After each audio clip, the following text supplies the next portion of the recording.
Assalamualaikum warahmatullahi wabarakatuh. Halo, bagaimana kabarnya para pendengar podcast kalian?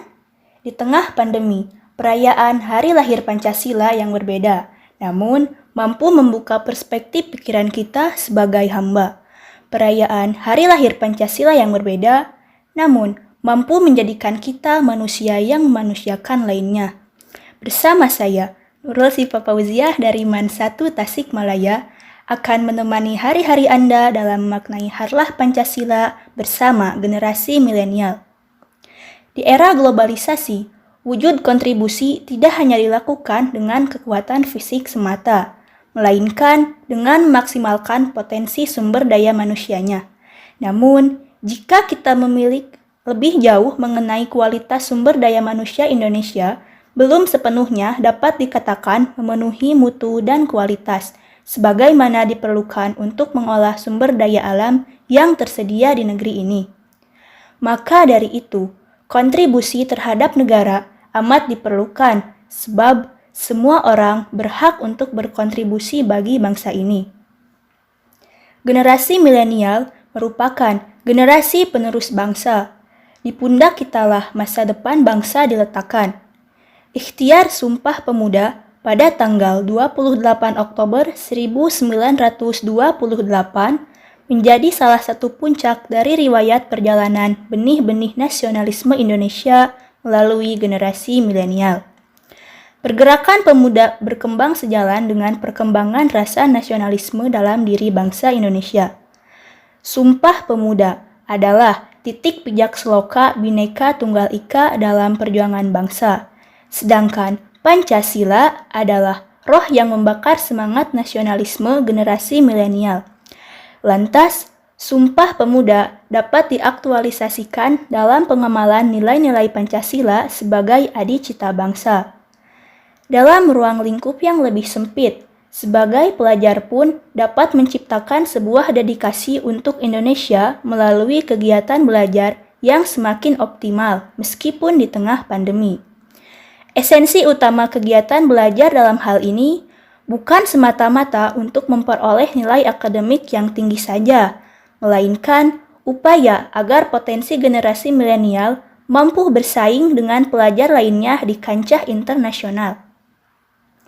Upaya untuk mendapatkan impresi dan apresiasi dari segenap masyarakat, termasuk masyarakat internasional, tentu diperlukan karakter generasi milenial di dalamnya sebagai instrumen pertahanan identitas dan integritas bangsa. Namun, menjadi keprihatinan berlebih tatkala kendala kurangnya wawasan kebangsaan yang dimiliki oleh generasi milenial di tengah peradaban dunia. Jika diberikan contoh, masih terdapat beberapa orang yang lahir dan tumbuh di Indonesia, namun saat memasuki usia kerja, malah memilih mengabdikan dirinya pada bangsa lain yang dianggapnya lebih dapat memenuhi kebutuhan hidupnya. Hal ini bisa saja terjadi dikarenakan belum tertanamnya rasa cinta tanah air pada diri pribadi tersebut. Oleh karena itu, perlu adanya penanaman karakter mempertahankan pondasi negara, yaitu Pancasila, Undang-Undang Dasar Negara Republik Indonesia 1945, NKRI, dan Bhinneka Tunggal Ika, atau biasa disebut dengan 4 pilar kebangsaan. Berkaca dari masih rendahnya partisipasi generasi milenial terhadap penanaman pondasi dasar negara, menjadi perihal utama diperlukannya penyelenggaraan pendidikan berbasis teknologi, mengikuti perkembangan zaman dengan penanaman 4 pilar negara. Meninjau keadaan, masih terdapat generasi milenial yang berpikir bahwa mempelajari wawasan kebangsaan adalah hal yang kuno dan tidak menyenangkan. Maka, diperlukan upaya pemerintah bagaimana caranya untuk mengemas pendidikan kenegaraan ini menjadi suatu hal yang menarik.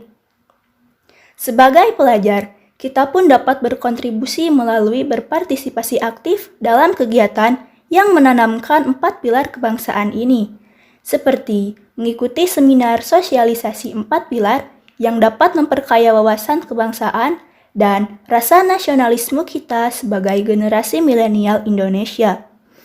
Selain itu, dapat pula mengikuti lomba cerdas cermat yang diselenggarakan pemerintah untuk mengimplementasikan 4 pilar kebangsaan dalam kehidupan siswa.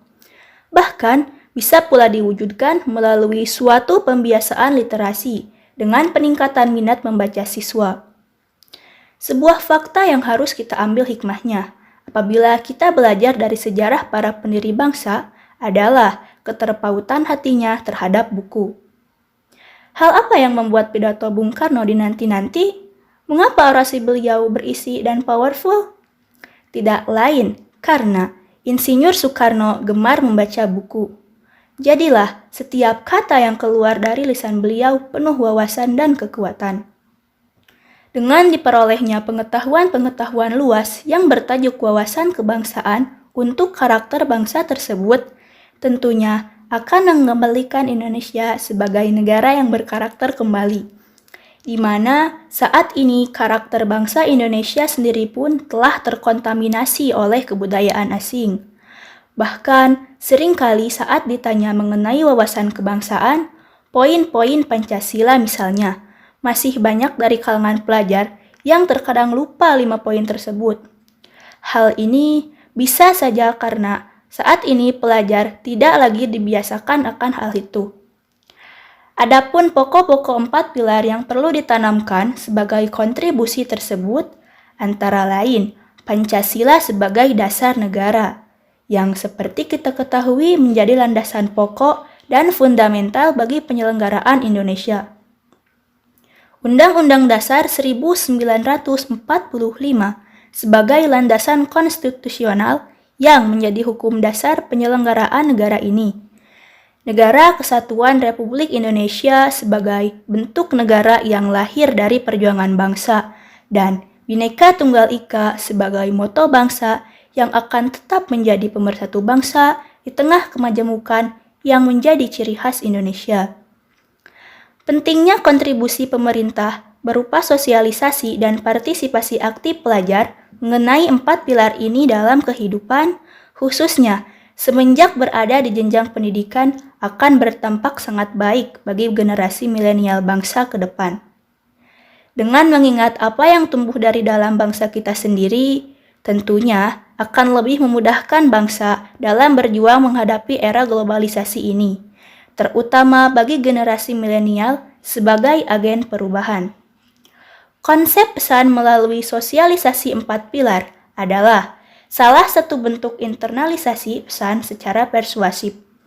Sosialisasi 4 pilar membangkitkan pengertian dan kesadaran generasi milenial bahwa apa yang kita sampaikan akan memberikan rupa pendapat atau sikap searah dengan visi misi kebangsaan.